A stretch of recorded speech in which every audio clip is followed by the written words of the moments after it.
샬롬 삼국지 첫 번째. 이제 벌써 40에 가까이 되어 가는가. 그의 이른 봄 어느 날 나는 바로 받아들이기에는 망설여지고 한편으로는 걱정스러운 때까지 있었지만 그렇다고 못 들은 척 물리치기 또한 곧 쉽지 않은 제의를 하나 받았다. 그 무렵 기세 좋던 어느 신문사로부터 받은 삼국지연의 연재 요청 그랬다. 망설임은 그때 내 나이 34이었고 당시로서는 문단 늦깎이로 이제 겨우 3권의 책을 세상에 내놓은 등단 4년차라는 데서 왔다. 버젓이 통서연이라는 표제를 달고 이런 책을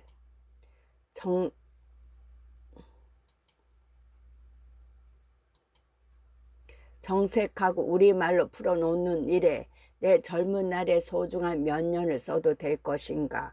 세월과 더불어 언젠가는 쇠잔해갈 내 문학적 재능과 열정을 이런 분명지 못한 문화적 효용과 함부로 맞바꾸어도 좋은가.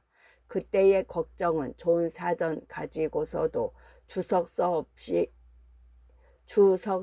없이는 사서조차 제대로 읽어낼 수 있을 성 쉽지 않을 만큼 엉성한 내 학문 독해력이나 주자서의 주 가운데서 이따금 눈요기한 송대 백화 말고는 한 번도 정식으로 배운 적이 없는 백화문에서 비롯되었다. 아무리 내 독학과 사숙을 넉넉하게 셈해준다 해도 그리고 삼국지연의가 원전 제목에 통속이라고 못 박을 만큼 읽기 쉬운 고전문으로 쓰여 있다 해도 그 책을 우리말로 평역할 만하다는 근거는 내 학력이나 이력 어디에서도 찾기 어려울 터였다. 하지만 그 제안에는 앞서의 망설임이나 걱정을 덮기에 넉넉한 끌림도 있었다. 먼저 당시 주 일간지 문화부장의 월급과 맞먹을 정도라는 연재 고료에다 일본 일주일, 타이완 열흘의 자료 수집 및 보충 취재를 위한 여행 경비와 보조 인력, 주로 단기 고용 통역과 그 지역 특파원 지원 약속이 있었다. 거기다가 연재 원고 매수가 그 무렵의 일간지 평균의 2배에 가깝고 연재 기간도 5년 가까이 되어 그 제안의 경제력 매력을 더욱 키웠다. 그러나 그 매력을 주저없는 수락으로 바꾸게 만든 것은 이미 오래 해전에 고인이 되신 박맹호 회장님의 사려 깊은 충고와 권유였다. 이 형이 오랜 세월 지켜내야 할 문학과 이 형의 보세품을 받아야 할 사람들이 일용할 양식을 위해서도 알맞은 때에 받은 좋은 제의 같소. 띄엄띄엄 내는 베스트셀러나 근근히 발행되는 문해지 원고료로는 그 둘을 지키고 보살피는데 그리 넉넉하지 못할 테니 진지한 작가도 가질 수 있는 아주 효율적인 부업 정도로 여기고 한번 해보시오. 흔치 않은 기회를 축하하고 또 뜻있는 결실을 기대해 보지요. 그 뒤 얼마간 더 뜸을 들이기는 했지만 결국 나는 그 보험이 다하기도 전에 먼저 타이완으로 떠났다. 전에 50 정부의 연좌제 폐지로 내게도 겨우 나라 밖으로 나갈 길이 열리기는 했으나 1983년 그때만 해도 해외여행은 소수의 사람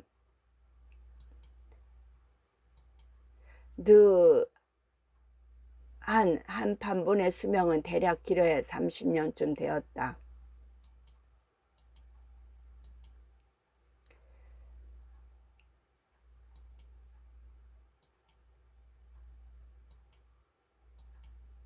화물 무게의 초과로 고생했던 기억이 아직도 생생하게 남아있다.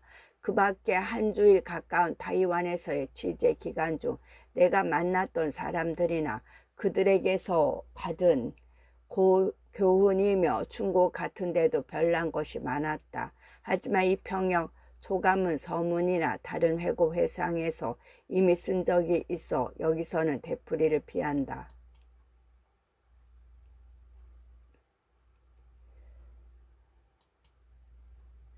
누릴 수 있는 특혜에 가까웠다. 거기다가 타이완 여행은 대륙이 아직 굳게 닫혀 있을 때라 중국을 전생에 아득한 고향쯤으로 여기며 꿈꿔온 내게는 여러 가지로 새롭고 별난 기억을 남겨주었다. 그 중에서도 타이중 박물관은 바오쩌중의 용인 아래 장제스 군대의 군함에 실려 양쯔강을 타고 내려왔다는 대륙의 보물들과 고적, 고문서로 사람을 압도하였다. 나는 거기에서 어느 하루 내내 나관중, 통역 연의의 여러 판본들을 복사해 왔는데 기억으로는 홍치본에서 모종강, 이탁 5본을 비롯해 이립옹본, 주활교본 같은 것들로서 그 일부는 지금도 내 서재 구석 어딘가에 처박혀 있을 것이다. 그때까지만 해도 그 중심이 아직 타이완에 머물러 있던 중국 고전 출판물 국제시장에서 이름만 듣던 고서들이 산더미처럼 쌓여있는 거리를 지나는 것도 아주 인상적이었다. 나는 거기서 당장 서가에 비치해둘 필요가 있는 사기, 한서, 후한서 삼국지에다 남은 17사, 사사에서 남사, 북사까지 대강을 갈색 타블로 이드판 크기 장정본으로 샀는데 돌아올 때 항공화물 무게 조가로 고생했던 기억이 아직도 생생하게 남아있다. 그 밖에 한 주일 가까운 타이완에서의 취재 기간 중 내가 만났던 사람들이나 그들에게서 받은 교훈이며 충고 같은데도 별난 것이 많았다. 하지만 이 병역 초간본 서문이나 다른 회고 회상에서 이미 쓴 적이 있어 여기서는 되풀이를 피한다.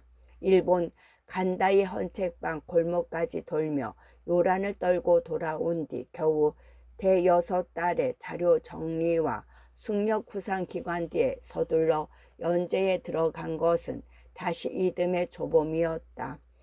그리고 4년 반 남짓 지난 1988년 초에 신문 연재를 끝냈고 출판사의 편집, 교정 출판 과정을 거쳐 그해 초여름에 초판 병역 삼국지가 전 10권으로 출간되었다. 나는 초간본 병역 삼국지 서문을 쓸 때 30년 뒤에 내가 또다시 개정 심판 서문을 쓰리라고 예상하지 못했다. 삼국지연의가 그 나라 말 또는 당대 일상 언어로 번역, 병역, 편술, 재구성 등으로 엮어 시대에 따라 판본이 바뀌며 읽히는 동양 새 나라를 돌아보면서 그때 내가 얼핏 계산한 한 판본은 수명은 대략 길어야 30년쯤 되었다. 중국 현대어로 바꾼 삼국연의도 그렇지만 여러 대 전해온 일본의 번역, 번안, 판본들도 30년을 넘긴 것은 거의 없어 보였고 가장 많이 읽혔다는 요시카의 에이지의 삼국지도 한 20년 지난 그때는 시들해진 듯했다. 오히려 새로 나온 지 오래지 않은 진순신의 비본 삼국지가 일본 독자들의 관심을 끌고 있는 것 같았고 심하게는 이제 삼국지가 그 시대 중국의 나라별, 인물별, 병전 형태로 쪼개져 나오는 경향이 시작된 게 아닌가 싶기도 했다. 우리나라도 비슷해서 해방 뒤 박태원을 비롯해 수십 종 삼국지가 나왔다고 알려져 있으나 그때 시중에서 구할 수 있는 것은 많지 않았다. 80년대 초반 무렵 쉽게 구할 수 있던 것은 김광주역 문고판에 김구영 삼국지, 박종화 삼국지 등이 있었는데 시중 서점에서 의미 있는 판매고를 올리고 있던 것은 박종화 삼국지 정도였다. 그것도 출간 15년이 다 돼가 벌써부터 매대 구석으로 몰려나고 있는 느낌이었다. 그런데 이제 초반 출간 30년이 훨씬 넘은 병역 삼국지 개정 심판에 서문을 새로 쓰게 되니 그 감회가 어찌 그리 만만할 수 있겠는가. 전판의 개정 윤문을 시작하기 전에 먼저 살펴본 것은 그간 내 삼국지에 쏟아진 평이었다. 초반에는 호의적인 평이 많았으나 갈수록 비판이 늘어가고 나중에는 비난과 혹평까지 쏟아졌다. 대개는 나도 놀랄 만큼 폭발적인 내 병역 삼국지 판매 부수와 비례했는데 주로 그 뒤 새로 나온 번역판들과 서평에 곁들여진 것이 많았다. 대개는 오류나 무지를 지적하는 형태로 새로 내는 자기네 판과 대비시키기 위함인 듯했지만 터무니없는 비방은 아니었다. 그 다음은 나도 놀랄 만큼 많은 삼국지의 마니아들의 비평과 질정이었다. 그들은 대개 일생 10번 이상 여러 판본을 되풀이 읽으면서 나름의 사유와 의식을 갈고 닦은 이들로서 때로는 긴 편지로 때로는 붕괴를 참지 못한 격한 전화로 나의 오류 또는 편향을 꾸짖었다. 그 중에서 어떤 분들은 삼국지 연구가를 자처할 만큼 식견을 키운 이들도 있어 자주 나를 뜨끔하고 민망스럽게 했다. 그런 이들 가운데 한문을 수천 년 자신들의 글자로 쓰고 현대 백화를 표준어로 살아온 두 사람의 견해가 특히 기억에 남는다. 한 사람은 옌벤 교포로서 거기서 나고 자라고 배우고 읽어 삼국지 전문가가 된 이동혁이란 젊은 동북 저술가였고, 또 한 사람은 중국 고전 문화를 현대적으로 잘 풀이해 수백만 독자를 누렸다는 이중텐이란 샤먼 대학 교수였다. 앞사람은 두툼한 책 한 권으로 내 불학과 무지를 동렬하게 비판하며 비웃어 나를 오래 부끄럽고 비참하게 만들었다. 뒷사람은 짤막하지만 어리둥절해 할 만큼 과분한 평가로 또 오래 나를 부끄럽게 만들었다. 2000년 초 중국 CCTV에서 삼국지 강의로 몹시 인기를 누린 이중텐 교수는 한국에서의 어떤 대담에서 내 삼국지 병역을 고명하다는 두리뭉실한 언급으로 넘어갔는데 한국어를 배워 읽었을 리 없는 그이고 보면 지나가는 덕담이었음에 분명하다. 결과로 보면 그렇게 자신만만하고 동렬하게 내 전학을 짚어준 우리 교포 전문가 쪽이 내게 훨씬 큰 도움이 되었다. 나는 그 뒤 내 삼국지를 손볼 기회가 올 때마다 제일 먼저 그의 지적과 절정을 떠올리고 손을 보았다. 이제 그런 개정 심판 교정과 감수도 끝나고 다시 서문을 쓰는 감회가 어찌 지난 세월에만 머물 것인가만 새 판에 거는 부질없는 자부나 후회, 소망과 기원을 길게 늘어놓는 일이 이제 와서 또 무슨 소용이랴. 이쯤에 서문이 더 길어지는 것을 그친다. 2020년 2월 15일 이문열. 삼국지를 병역하면서 삼국지연이 흔히 우리가 삼국지라고 부르는 책에 대해 여기서 새삼 장황하게 이야기할 필요는 없는 듯하다. 삼국지는 적어도 수백 년간 민간의 얘기꾼들, 저작거리의 재간꾼, 불우한 서생, 할 일 없는 문사 등 수많은 사람들에 의해 발전되고 정리돼 온 역사소설이다. 우리가 흔히 삼국지연의 저자로 알고 있는 나관중은 그 마지막에 나타나 이전에 있던 모든 것을 수집하고 취사 선택과 정리를 거쳐 오늘날의 형태로 완성시킨 사람이 아닌가 한다. 그러나 정사인 진수의 삼국지와 용이 주도하게 비교 검토해가며 흔히 7푼의 진실과 3푼의 허구로 이야기된다. 완결된 나 관중의 경이로운 작업 뒤에는 삼국지는 여러 판본이 있었던 것으로 보인다. 주로 체제나 병문, 곁들인 시 따위의 차이로 오늘날 중요하게 드는 것만도 홍치본 또는 이립옹본, 이탁오본, 모종 강본 등이 있다. 내가 이 병역 삼국지를 시작하기 전에 굳이 대만을 찾은 것은 이미 전해지지 않거나 전해지더라도 우리로서는 입수할 수 없다고 알려진 여러 판본에 대한 호기심 때문이었다. 길지 않은 체류 기간 동안 나는 여러분의 도움을 입어 다행히도 이립옹본을 제외한 위의 여러 판본을 모두 입수할 수 있었다. 그러나 검토한 결과 기대와는 달리 각 판본의 우열은 대개 시대 순으로 나왔으며 결국 그 힘든 수집에서 내가 얻은 것은 어째서 오늘날 모본만이 살아남게 되었는지를 확인할 수 있었다는 것뿐이었다. 삼국지를 병역하면서 모본은 그 앞 이탁오본에서 역사나 인물에 관한 평과 시를 나름의 안목에서 바꾸고 김성탄의 서문을 단 것인데 여기 대해서는 김성탄의 이름만 빌렸을 뿐 위작이라는 주장이 많다. 오늘날 우리나라 연희 삼국지의 대부분이 그걸 역본으로 쓰고 있다. 참고로 말하면 우리나라의 삼국지 중에서 김구용 선생의 삼국지는 거의 대역이 가능할 만한 충실하게 모본을 따랐고 월탄 삼국지는 대강 의역한 듯 싶다. 따라서 판본을 모종 강본으로 결정하자 이내 번역 방식에 문제가 생겼다. 그대로 번역만 한다면 약간 문장이 현대적이 되고 매끄러워질 뿐 본질적으로는 앞서 말한 두 삼국지와 다를 바가 없고 따라서 쓸데없는 노력에 중복이 될 것이기 때문이었다.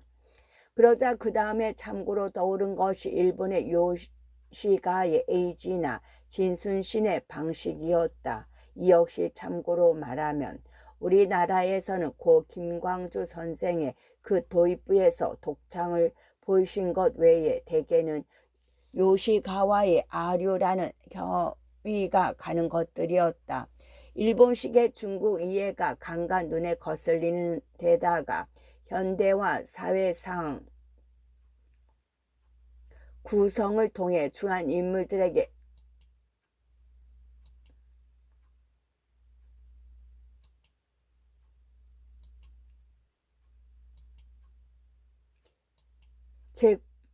읽었고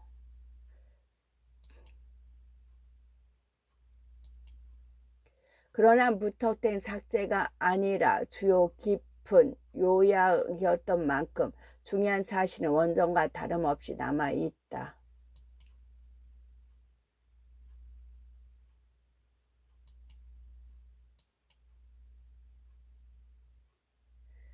잘 맞지 않는 곳도 더러 보였다. 진순신의 경우는 아직 쓰여진 지 얼마가 안 돼.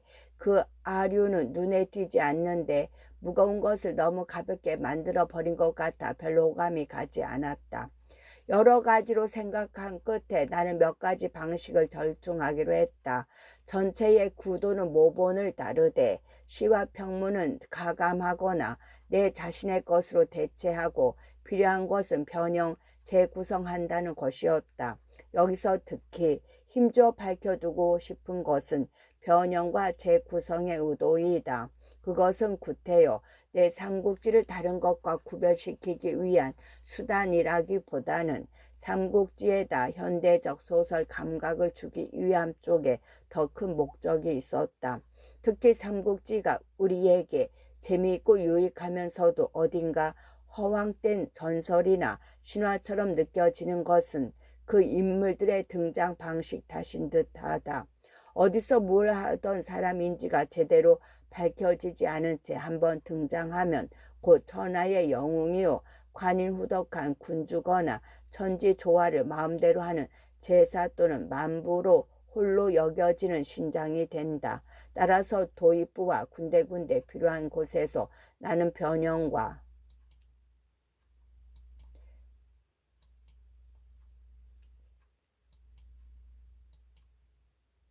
구성을 통해 중요한 인물들에게 리얼리티를 주려 했다.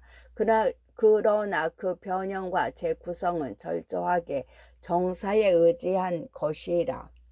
독자를 한낱 말재주로 현혹시켜 역사를 그릇 알게 하는 잘못은 저지르지 않았다고 믿는다.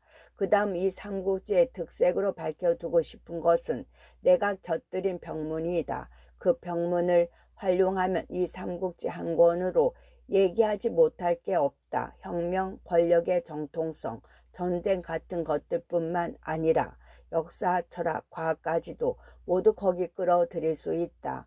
처음에 내가 가장 야심을 부린 것도 이 부분이었는데 결과는 솔직히 부끄럽다. 모든 것은 커녕 처음에 내가 의도했던 것도 다 얘기한 듯 쉽지 않다. 그러나 이 삼국지의 한 특색을 이룰 것임만을 부인하기 어려울 것이란 점에서 감히 밝힌다. 끝으로 하나 더 말할 것은 뒷부분에서의 변형이다. 원전은 제갈량의 사후가 거의 책 한 권에 가까운 분량이지만 나는 그 3분의 1로 줄여버렸다. 어차피 정사가 아닐 바에야 박진감과 흥미에서 현저하게 그 앞부분에 떨어지는 얘기들을 장황히 늘어놓을 필요가 없으리라는 판단에서였다. 그러나 무턱댄 삭제가 아니라 주의 깊은 요약이었던 만큼 중요한 사실은 원전과 다름없이 남아있다. 이제 4년 4개월에 걸쳤던 곤혹스러웠던 작업은 끝났다. 내가 여기서 곤혹스럽다는 표현을 쓰는 것은 일간지 연재라는 발표 양식 말고도 이 작업이 순수한 문학적 창조와는 다소 거리가 있다는 이유에서였다. 나이는 30대 중반으로 접어들었지만 겨우 등단 4년 차에 신의 작가에게 삼국지연의 병역이 온당한 창작 활동일 수 있는가 하는 울적한 자문도 있었다. 그러나 이제 와서 보면 반드시 지난 4년이 시간과 재능의 낭비였던 것 같지는 않다. 세월이 가면 똑같은 내용이라도 표현하는 방식과 이해하는 태도가 달라진다. 이제 이 땅에서 번역되거나 재구성된 삼국지는 대개가 한 세대 가까이 오래된 것이 됐다. 삼국지가 이 이상 더 읽혀서는 안 될 책이라면 모르되 그게 아니라면 이 작업은 이 시대에 누군가가 해야 했다.